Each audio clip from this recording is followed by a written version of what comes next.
Devoted dog lovers can sometimes feel like they know everything about canines. In fact, some might even say that they know every kind of dog there is. However, considering that today over 330 breeds are recognized, according to the World Canine Organization, that's a mighty big claim. Before we begin, make sure you smash that like button, subscribe to our channel, and click the notification bell for more amazing videos. What's even further from most people's doggy knowledge is exactly where certain breeds even came from.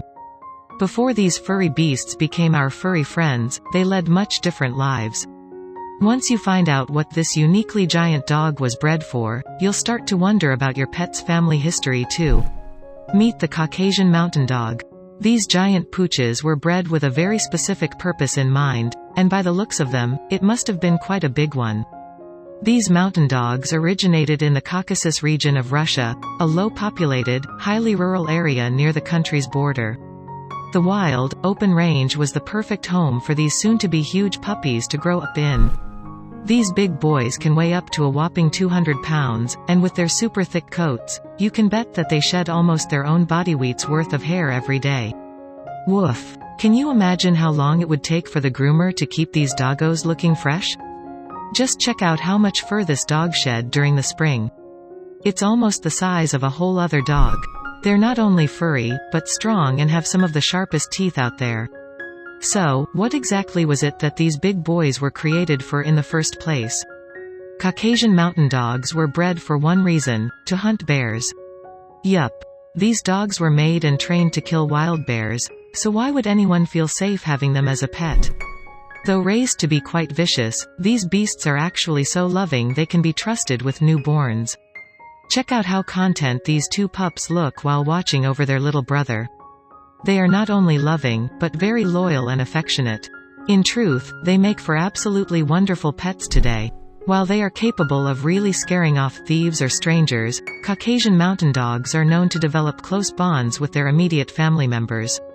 The Caucasian Ovcharka, a very similar dog bred in the same mountainous Caucasus region, also had a very specific job to do. Breeders weren't raising them to fight other animals, rather, they were created to act as a flock guardian to protect sheep from thieves and predators. Both of these large breeds have been around for at least 600 years. They have no maintained in Russia either, but have showed up in Armenia, Azerbaijan, Georgia, and now America. It goes without saying that, if you made a living as a shepherd, you'd definitely want one of these dogs by your side. Just think about how much fun you would have raised a litter of these fluffy pups. Caucasian Mountain Dogs are a hardworking breed and they like to stay busy, so if you aren't home much or you don't live a particularly active lifestyle, this breed of dog might not be an ideal pet for you. It's good to know what kind of life a breed needs in order to be happy and healthy before you adopt. You might think these dogs are perfect, but if you aren't fond of the outdoors, you'll all wind up miserable. Caucasian Mountain Dogs are also described as some of the most fearless of all dogs, so if you're looking for devotion and courage, you need look no further. They're amazing canine companions. It's safe to say that this big fella won't let anything hurt you, unless, of course, you happen to be a tennis ball that keeps getting lost in the snow. In that case, look out. No matter how much these adorable faces are calling out to you, it's important to think about what kind of dog you're adopting, and you'll certainly have your hands full with these pups. Not every dog is suited for every setting, particularly bear hunting dogs who surely become hot in climates that are too warm. You need to live in the right kind of environment for these pooches to be happy and comfortable. But even if you decide this breed isn't for you, you have to agree they're pretty awesome all the same. Even looking at these photographs is enough to make you consider making one your own forever friend. Wow, can you believe that dogs this size even exist in the first place? Caucasian Mountain Dogs are totally stunning and they look like something out of a fantasy novel. If you enjoyed this story, wait for our next story starting in 10 seconds.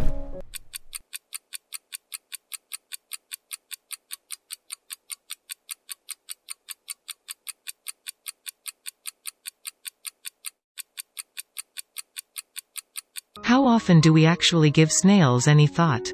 They are usually looked at as slimy, harmless creatures who slowly crawl across our sidewalks and nosh on our plants. But that's all there is to them, right? Wrong. You see, not all snails are so innocent. A group of people in Florida learned this the hard way when hundreds of thousands of baseball-sized snails invaded their city. After experiencing such an attack, some people can never look at these gastropods in the same way again. In 2013, an outbreak of giant African land snails, or Achatina fulica, erupted in South Florida near Miami. Despite their geographically specific name, they can be found in Asia, the Pacific, and the Caribbean as well. So how did they get all the way to Florida? This isn't the snails' first Florida vacation. In the 1960s they were brought in from Hawaii when a boy smuggled 3 of them home as pets. The boy's grandmother released the snails into her garden, which led to a 10-year, million-dollar disaster. As their name states, the giant African land snail can grow quite big in size. They reach adulthood at 6 months, and although their growth does slow down at that point, they just keep getting bigger for the rest of their life, which is 5 to 6 years. These snails don't just love Florida for its lovely beaches, retirement homes, and plastic pink flamingos. They also love the climate and the vegetation. The gals thrive in warm, humid weather, but they bring with them a problem. These bad boys can, and will, eat nearly everything. They have been caught stealing cucumbers, lettuce, snap peas, broccoli, and even certain fruits like strawberries. We're not talking just a bite or two, either. These snails have eaten their way through more than 500 kinds of plants and flowers, much to the dismay of Floridians who take pride in their yards and don't want neighbors eyeing their half-eaten palm trees. But the snails don't stop there. One of the most surprising things a giant African land snail will nibble on is the stucco on the outside of a house. This won't destabilize the walls, but it's certainly not a good look. How does one eat a wall, you may wonder? The reason these snails can eat whatever they want is due to the unique shape of their mouth. They contain a structure similar to a tongue called the radula. It has small teeth that allow snails to scrape the food before eating it. Gross. The snail has also broken the gender binary by having both female and male reproductive organs. They can mate together or by themselves. This is another reason these snails can barely be stopped. These gals don't need a man. They may be our enemies, but apparently, the giant snails are quite affectionate when they want to be. They can produce up to 12,000 eggs per year. That's a lot of kids.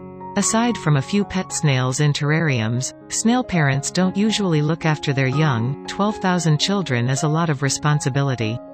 Still, the hatch rates for the eggs are roughly 90%, so even without tender loving care, these babies quickly become serious pests. When an infestation occurs, the giant African land snail can be found at all times of the day, but they are most active at night and after heavy rainfall. Those who are unfortunate enough to live among them can sometimes see hundreds of them at once in their yard. Cruel as it may be, the Department of Agriculture needs to protect Florida's crops and often set out to find and destroy thousands of these snails. They search any yard where the snails have been sighted, collecting specimens on the way.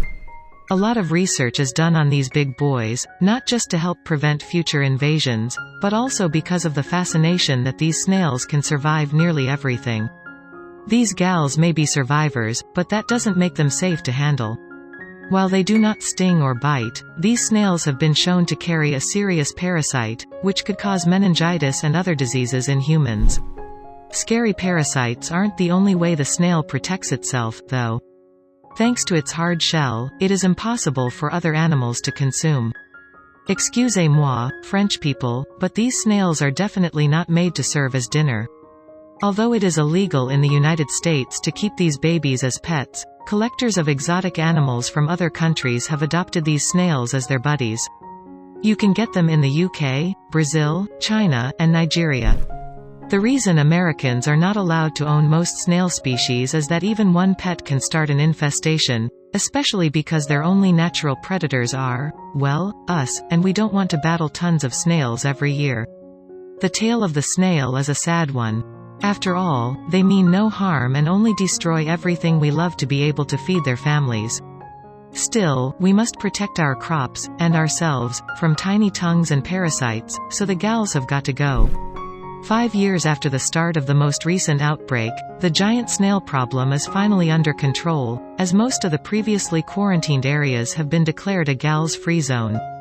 Another future invasion is not entirely out of the question, but for now, the Animal Control Services totally nailed it.